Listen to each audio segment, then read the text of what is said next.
Everyone welcome back again बेटा। तो आज हम डिस्कस करेंगे आपकी वर्कशीट नंबर 11। वर्कशीट नंबर 11 में हमने पढ़ना है पेरीमीटर एंड एरिया। तो बेटा पेरीमीटर क्या होता है? इस distance around a close figure. तो अगर मैं बात करूं आपको नॉर्मल वे से समझाने की, दिस इज़ अ फिगर। तो जो ये बाउंड्री है ना बेटा, ये टोटल डिस्टेंस, ये जो मैंने आपको मार्क की है, ये आपकी क्या है? पेरीमीटर। और ये जो अंदर है ये क्या है? आपका एरिया। ये आपका एरिया और ये जो डिस्टेंस है this is called your perimeter.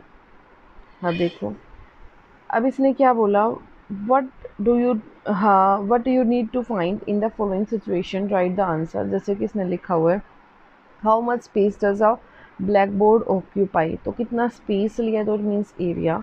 What is the length of the wire, wire fence, जहाँ पे बस एक बात याद रखना, फेंस की बात आ गई। फेंस का मतलब है बाउंड्री करना, और बाउंड्री का मतलब मैंने अभी अभी क्या बताया बेटा? पेरीमीटर। तो यहाँ क्या आ जाएगा? पेरीमीटर। आगे देखो, what distance would you cover by talking अब taking 2 rounds of a triangular park. Triangular park के चारों तरफ घूम रहे, अंदर तो नहीं घूमे। तो ये भी क्या आ जाएगा? पेरीमीटर। ये भी आपका क्या आ जाएगा? पेरीमीटर। अब उसने क्या बोला, how much plastic sheet do you need to cover a rectangular swimming pool. अब उसके एरिया को कवर करोगे ना, ये सारी चीज़ कवर करोगे, तो यहाँ क्या आ जाएगा? एरिया। ठीक है। अब देखो आगे इसने क्या बोला, let us revise areas of some plane figures. तो देखो एरिया क्या होता है? एरिया ऑफ रेक्टेंगल क्या होता है? Length into breadth. जैसे ये फिगर दी हुई है, इसकी लेंथ दी हुई है आपको 5 और ब्रेड्थ दी हुई 3, तो कितना आ गया? 15 स्क्वायर मीटर। पेरीमीटर कैसे निकालोगे? 2 इंटू लेंथ प्लस ब्रेड्थ। तो लेंथ आपकी 2 इंटू लेंथ कितनी गिवन है? 5, ब्रेड्थ कितनी गिवन है? 3। तो 5 प्लस 3 8, 8 प्लस 2 6, 8 इंटू 2 16। अब एरिया ऑफ स्क्वायर, ये आपकी स्क्वायर है। स्क्वायर में देखो क्या होता है, स्क्वायर में मेरे पास एरिया क्या होता है बेटा? Side into side. ये आपकी साइड है, साइड कितना दिया हुआ? 3। 3 इंटू 3 9 स्क्वायर सेंटीमीटर। पेरीमीटर निकालोगे तो क्या हो जाएगा? 4 इंटू साइड, यानी कि 4 इंटू 3 12 सेंटीमीटर। अब है ट्रायंगल, ट्रायंगल में एरिया क्या होता है? Half into base into height. तो कितना आ गया? Half into 4 into 3। तो 2 2 ज़ार 4, 2 3 ज़ार 6, तो कितना आ गया? Total 6 centimetre square. पेरीमीटर क्या होगा? सम ऑफ ऑल साइड्स। किसी शेप का अगर आपको पेरीमीटर नहीं आता ना बेटा फाइंड आउट करना, तो वहाँ से आप एक ही फॉर्मूला लगा सकते हो, सम ऑफ ऑल साइड्स। इससे सारा सेम आंसर आएगा। ठीक है, जैसे ये था, इसमें आपको फॉर्मूला याद नहीं, तो पेरीमीटर निकालना है सम ऑफ ऑल साइड। यहाँ भी ये भी 3, ये भी 3, ये भी 3, तो 3 3 3 3 3 3 3, तो कितना आ गया? 12।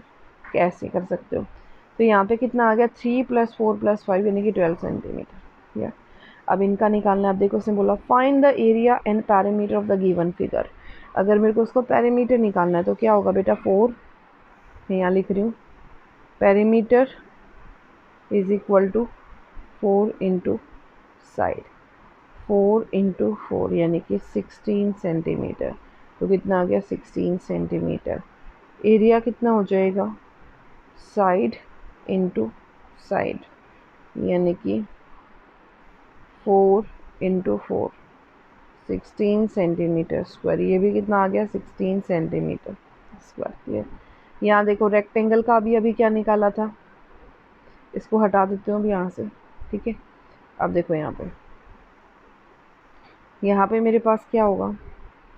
Perimeter of rectangle, perimeter of rectangle 2 into length plus breadth. Length कितनी गिवन है? 3, तो 2 इंटू 3 प्लस 2, तो 3 प्लस 2 यानी कि 5, 5 इंटू 2 यानी कि 10 सेंटीमीटर।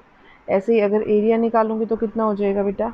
लेंथ इंटू ब्रेड्थ, यानी कि 3 इंटू 2 यानी कि 6 सेंटीमीटर स्क्वायर। एरिया हो गया 6 सेंटीमीटर स्क्वायर और पेरीमीटर कितना हो गया? 10 सेंटीमीटर। क्लियर। आगे देखो, this is your triangle. Triangle का पेरीमीटर क्या होता है? सम ऑफ ऑल साइड्स, यानी कि 5 प्लस 5 प्लस 6, 5 प्लस 5 प्लस 6 यानी कि 16 सेंटीमीटर। एरिया क्या होगा? Half into base into height, half into base into height, यानी कि हाफ बेस कितना दिया हुआ? 6। जहाँ पे ये 90 डिग्री का एंगल बना हुआ है वो बेस, और जो 90 डिग्री वाले की लाइन की हाइट है, वो लेंथ है, वो आपकी हाइट। 2 3 3 4 12, तो कितना आ गया? 12 सेंटीमीटर स्क्वायर। क्लियर। आगे देखो, find the area of square park whose perimeter is 320 meter. जिसका पेरीमीटर आपको दिया हुआ है, जो क्वेश्चन में दिया हुआ है वही निकाल लेते हैं। पहले लिखा हुआ है जो दिया हुआ है, पेरीमीटर ऑफ स्क्वायर क्या दिया हुआ है, perimeter of square is equal to 320। ठीक है, मीटर सेंटीमीटर ये चेक कर लेना। पेरीमीटर दिया हुआ है 4 इंटू साइड, पेरीमीटर होता क्या है 4 इंटू साइड, यानी कि 4 इंटू साइड की वैल्यू कितनी है बेटा 320, 320। तो साइड की वैल्यू कितनी हो जाएगी मल्टीप्लाई में, वहाँ जाके डिवाइड में, तो कितना आ गया 80 मीटर। हमें क्या निकालना है, एरिया। साइड आ गई, एरिया क्या होता है साइड इंटू साइड, तो कितना आ गया 80 इंटू 80, 8 8 जा 64, 2 0 as it is meter square. ठीक है, तो ये आपका क्या आ गया आंसर। क्लियर, अब आ जाओ आगे। Find the breadth of a rectangular plot if its area is 440 meter square, area is given और लेंथ इज गिवन। तो यहाँ पे क्या लिखोगे, area of rectangle, area of rectangle कितना दिया हुआ है 440 मीटर स्क्वायर, राइट। एरिया होता क्या, length into breadth is equal to 440 meter square, और लेंथ कितनी दी गिवन है 22 meter, into B is equal to 440 meter square. B निकालना है, ब्रेड्थ निकालनी है, मल्टीप्लाई में वहाँ जाके डिवाइड में, 440 meter square by 22 meter, meter से मीटर कैंसिल आउट, इसको कैंसिल करोगे तो 20 आ गया। तो ब्रेड्थ की वैल्यू कितनी आ गई यहाँ से 20 मीटर, तो आपकी ब्रेड्थ कितनी आ गई 20 मीटर। क्लियर, तो ये थी आपकी worksheet number 11। I hope it is clear to you, and if you like it please you like, subscribe, share. Thank you so much.